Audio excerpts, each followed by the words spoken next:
What's up everybody? How's it going? Welcome to another video. Welcome to an album review. Welcome to an EP review. Yeah, so this is my first, well, for Australians, yeah, we're bringing you an album review. I haven't done an album review in a good while, so I thought, why not bring on another one? And it's, like I say, it's an EP. I don't think, if I quickly ran through all of my videos, I don't think I've actually ever reviewed an EP before. Most of the time, I don't see the point. However, this one in particular is very important. So yeah, without being funny, we're probably going to review an album that probably none of us are familiar with. We're reviewing an EP called Heed the Words of the Muse of October. I know, that's a long name, but it's a freaking cool name.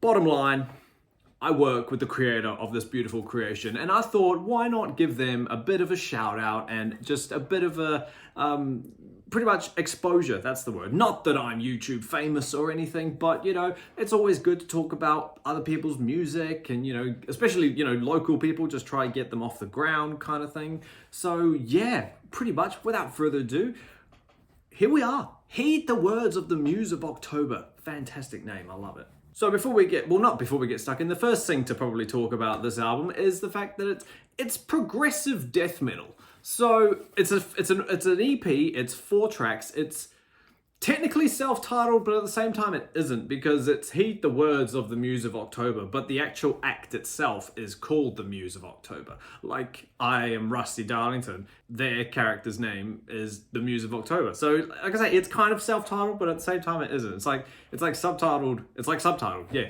So, like I say, it's an EP, there's 4 tracks, it's 26 minutes long, which is, I think, either the exact same length or slightly shorter, just a tiny bit shorter, than Bathory's debut, which we all know and love. That's a great little album. But yeah, like I say, this is progressive death metal. So if you're a fan of, there's heavy influence by Opeth. There's Opeth throughout this whole album. There's a tiny bit of Typo Negative, only in one song though, mostly only one song, and that's the first song, but we'll get to song breakdown in a minute. Just like technical, it's not thrashy, it's not speed, it's nothing like that, but it's definitely death metal heavy influence, you know, more so progressive than any other kind of subgenre. That there's like the tiniest element of symphonic, the tiniest. But like I say, it's definitely more progressive death. So if you're a fan of Opeth, if you're a fan of Typo, if you're a fan of that kind of gothic, Marilyn Manson-y, not really Manson, but you know, that dark, gothic, haunting Halloween vibe, this is the album for you. So it came out on Halloween 2020. So what's that? 31st of October 2020. It's been out for, this year will be 3 years. I've listened to it. I've had it on my shuffle. I've had the whole thing on my shuffle for a good while, and my God, it is fun. We're about to do the track breakdown. It's only 4, like I say, it's 4 tracks, so this won't take long. But honestly, go listen to this album. At the end of this video, go listen to it. I swear to God. So track 1 is called Witching Hour.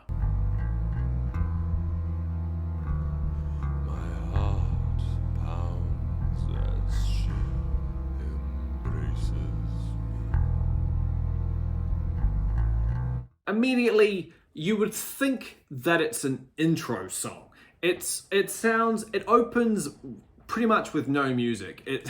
It starts with bass and it's very, I can't think of a better word other than haunting. It's very eerie and it's very creepy. It's probably, I think it's the shortest song on the album. It's like, I think it's 4.5 minutes, just shy of 5, something like that.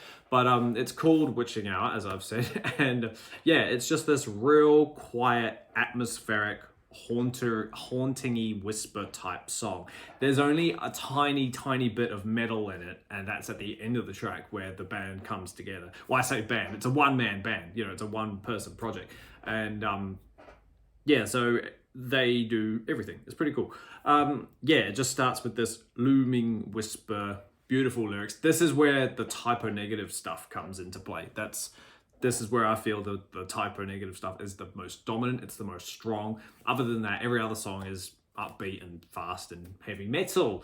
It's awesome. It's a great, for an opening track, it's an interesting placement, because you would think You'd think you wouldn't put like a slow song at the start, but at the same time, with this haunting, chilly Halloween stuff, it definitely creates the vibe of what the Muse of October is actually about. You know, it's all about scary stuff, and October, look at the name, it's scary month. So it definitely sets the album up, you could say. Not that there's much more like this, there's no other song like it on this album. So yeah. Moving on to track 2. So yeah, we got track 2. Track 2 is called Greed, and this is where we get this is where the progressive kicks off, because we've got 8 minutes. This song is 8 minutes, 8.5 minutes, something like that. It starts with, again, with the hauntingness, it starts with this eerie piano type thing. It's very beautiful, I might add.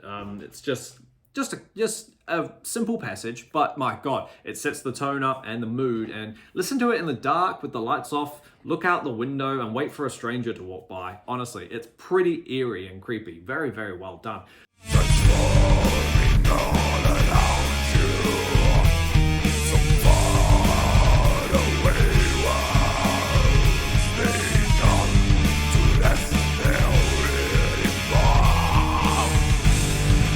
There's obviously a bit of metal that comes out throughout that, but then what cracks me up about this song is halfway through, there's like a breakdown, and it's rather than a piano, I'm pretty sure it's a harpsichord. You know, that weird 18th century sound. It's like, it's really in there. It's really, really cool. And then that part carries on for a little while, and then the heavy metal comes back and the growling vocals are there. And the thing that I really like about this little album is the drums. The drums they're not Mike Portnoy, God no, but they're just going. They're going the whole time, apart from when there's a slow break. So it's really, listening to it in headphones, you can just really hear that bass drum just go hard, and it just honestly sounds cool. It erupts, after that breakdown, it erupts into metal, and that's where those drums kick off. Very, very cool. And what's cool about this song, there's not a lot of lyrics in this song. Obviously there are a few, but then like, it's a lot of 8 minute, it's more so music, and it ends in a really cool way. There's just this, as weird as it sounds, there's just this little two note repeating melody thing that lures into the ending, and it sounds really, really nice. I think it just goes well together. And one thing that cracks me up about this song, I work with the person who runs this little band project thing. I asked them questions, being like, oh, okay, what's this song about? What are these songs about? Apparently this song is just the story of Spirited Away. So if you're familiar with Spirited Away and you think that's a great story, that's exactly what this Greed song is literally telling. It's the story of Spirited Away. So I think that's really, really cool. But yeah, Greed is a good song. The first one to really show off the death metal and the progressive put together. It's just a great song. Yeah. Track 3 is called Rotting Tree.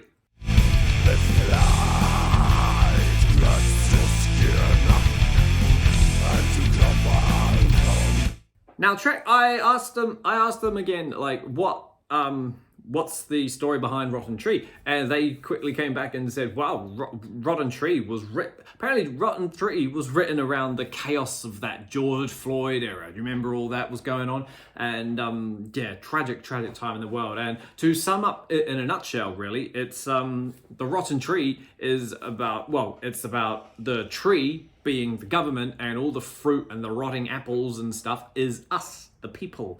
So it's cool. It's easily, I think, I'm going out on a whim here, I think it's the best song. It's not the longest, it's only 6 minutes, but like, I just think it's so cool. The riff that opens this song, it's it's catchy. For death metal, progressive death metal, it's an incredibly catchy riff. And I just think it's just, if there were going to be singles off this little album, this would be the one. I would love to watch a music video to this song. I think it'd be really cool. It begins with acoustic guitars, and then the opening riff actually comes in. I've just remembered. So yeah, it's so funky, and it's really, really awesome. And then after all that, the riff, there's like several different riff changes in this song. It's ridiculous, and you know, just blasting through metal throughout the whole thing. It's really, really cool. There's a solo in this song. There aren't a lot of solos in this little EP. Obviously, it's only 4 tracks. You can only solo so much. But each solo I think there's only 2 solos on this little thing, and they're both melodic. There's no shred factor going on, but that's okay. It's not that type of vibe. You know, we're not looking for 800 notes being played in 30 seconds. It's all about atmosphere, and and you know, creating the vibe that this album is trying to do. It does it really well. I'm sorry if I'm trying to sound sarcastic. I'm not. It actually does it. So yeah, the little melodic solo sections in this EP, it really works. But yeah, easily, hands down, Rotten Tree, I think, is the best song on this album. If you're going to listen to anything off this EP, I would highly recommend it be this one. But yeah, no, it's a good song. Track 3, Rotten Tree. And then the last song is another 8-minute fantastical epic song called The Pinnacle.